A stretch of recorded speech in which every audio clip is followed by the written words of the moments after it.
اللہ الرحمن الرحیم۔ السلام علیکم۔ ہم 3 بہنیں خیر شادی شدہ تھیں، جبکہ ایک کی شادی ہو چکی تھی۔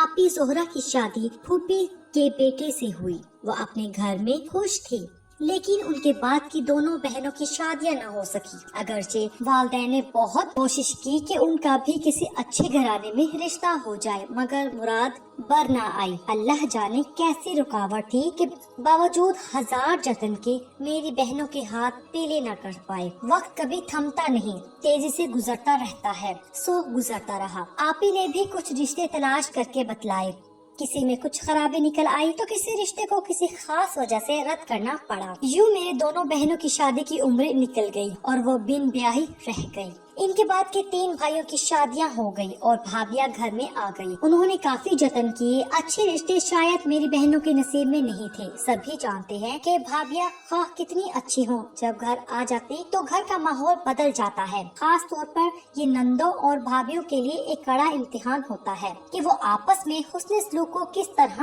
قائم رکھیں تاکہ گھر کا ماحول پرسکون رہے۔ بھابیاں گو کے اچھی تھی، پھر بھی نند بھاوج کے نازک رشتے میں دراڑیں پڑ جاتی تھی۔ حالانکہ میری بہنیں گھر کا سارا کام کرتی اور بھابیوں کے بچے بھی سنبھالتی تھی، پھر بھی انہیں بوجھ ہی تصور کرتی تھی۔ میں والدین کی سب سے چھوٹی بیٹی تھی اور کالج میں پڑھ رہی تھی۔ ان دنوں سیکنڈ ایئر کی طالبہ تھی۔ جب ہمارے یہاں انٹرنیٹ کا استعمال شروع ہوا، نئی نئی چیز تھی تو مجھے بھی شوق ہوا کسی سے چیٹنگ کروں۔ کالج سے آ کر کھانا کھانے کے بعد فوراً کمپیوٹر کے سامنے بیٹھ جاتی اور آن لائن گیم کھیلنے لگتی۔ ان گیمز میں سب سے زیادہ مجھے شطرنج پسند تھی، کیونکہ وہاں چیٹ بھی ہوتی۔ اگرچہ میں اس کھیل کی ماہر نہ تھی، مگر اس وجہ سے کھیلتی کہ چیٹ بھی کر سکتی تھی اور اس میں لطف آتا تھا۔ ان دنوں مجھے عقل نہ تھی، کچھ نہیں پتا تھا کہ باہر کی دنیا کیسی ہے اور لوگ کس قسم کے ہوتے ہیں۔ سبھی کو اپنے جیسا معصوم سمجھتی تھی۔ ایک روز ایک لڑکی کے ساتھ شطرنج کی بازی لگا لی اور کھیل شروع ہو گیا۔ وہ ایک ماہر کھلاڑی تھا، اس نے مجھے اس گیم کے بارے میں بہت کچھ سکھایا۔ یوں ہم گیم کے حوالے سے چیٹنگ کرنے لگے۔ اس کا نام بشیر تھا اور وہ کینیڈا میں رہتا تھا۔ تقریباً ہم روز ہی چیٹنگ کرتے اور ہمارا آن لائن رہنے کا ایک ٹائم مقرر تھا۔ میں اسے گھر والوں سے چھپ کر باتیں نہیں کرتی تھی، بلکہ بہنوں کو بھی اس بات کا علم تھا۔ بات آگے بڑھی اور ہم دونوں ایک دوسرے کو میل بھی کرنے لگے، جس میں وہ کینیڈا کے بارے میں معلومات دیتا اور میں اپنے وطن کی باتیں لکھا کرتی۔ ہم دونوں ملکوں کا ان کی اچھائیوں اور برائیوں سے مقابلہ کرتے۔ میں لکھتی اپنے وطن سے بہتر کوئی جگہ نہیں ہوتی، اور وہ بتاتا کہ بے شک، مگر انسان کو دوسرے ملکوں میں بھی آنا چاہیے، کیونکہ اس طرح ہم بہت کچھ سیکھتے ہیں اور دوسروں کے تہذیب و تمدن کے بارے میں جانتے ہیں، تو ہمارا وژن وسیع ہوتا ہے۔ غرض اسی طرح کی باتیں لکھ کر ہم ایک دوسرے کو مرعوب کرنے کی کوشش کرتے۔ گھر والے میرے اس مشغلے پر کوئی اعتراض نہیں کرتے تھے اور نہ توجہ دیتے، کیونکہ میں ایک گھریلو لڑکی تھی، کہیں آتی جاتی نہ تھی سوائے کالج کے۔ بس گھر میں بیٹھ کر کمپیوٹر سے دل بہلاتی تھی۔ کہتے ہیں کہ آگ اور کپاس کا میل نہیں، کسی نے 100% درست کہا ہے۔ بالآخر نوبت یہاں تک آ گئی کہ ایک روز بشیر نے مجھ سے سوال کیا کہ شاہ بانو، کیا تم کسی کو پسند کرتی ہو؟ یہ وہ سوال تھا جس کی شعوری یا لاشعوری طور سے منتظر تھی۔ میں نے کہا پہلے تم بتاؤ، بعد میں بتاؤں گی۔ ہاں، میں کبھی کسی کو پسند کرتا تھا، مگر اس کی شادی ہو گئی اور اب وہ بہت دور جا چکی ہے۔ میں نے دکھ کا اظہار کیا۔ یہ تو بہت دکھ والی بات ہے۔ کاش کہ تمہیں تمہاری خوشیاں مل جائیں۔ ضروری نہیں کہ انسان جسے پسند کرے اور اسے مل بھی جائے، یہ قسمت کی بات ہے، لیکن اس بات پر انسان جینا نہیں چھوڑ دیتے۔ دیکھو میں جی رہا ہوں نا، اور بہت خوش و خرم ہوں۔ بچی کی اس بات پر مجھے مزید اس کے ساتھ ہمدردی ہو گئی۔ اس قسم کے سوال و جواب کے بعد ہم دونوں کے درمیان ایک اپنائیت بھرا رشتہ قائم ہو گیا اور اب ہم اپنے دکھ سکھ ایک دوسرے سے شیئر کرنے لگے۔ میں نے اسے بتایا کہ مجھ سے بڑی 2 بہنوں کی شادیاں نہیں ہو سکی اور اب وہ اوور ایج ہو چکی ہیں، جس کا انہیں ہی نہیں تمام گھر والوں کو دکھ ہے۔ بہت اچھی رشتوں کی چاہ میں والدین معمولی رشتے رد کرتے رہے، پھر معمولی رشتہ بھی نہیں ملتے۔ اب ان بیچاریوں کی زندگی کا مقصد صرف بھائیوں اور بھابھیوں کی خدمت کرنا اور ان کی مرضی سے جینا رہ گیا ہے۔ جب بھی میں اپنی بہنوں کا ذکر کرتی، وہ بھی دکھی ہو جاتا اور کہتا دیکھو تم شادی میں دیر نہ کرنا، ورنہ وقت گزر جائے گا اور تم بھی پھر ان کی طرح بیٹھی رہ جاؤ گی، لہٰذا جو پہلا اچھا رشتہ آئے ہاں کر دینا۔ والدین سدا کسی کے نہیں رہتے ہیں۔ لڑکی کی زندگی جب دوسروں کے رحم و کرم پر رہ جاتی ہے تو وہ بہت دکھ کی زندگی گزارتی ہے۔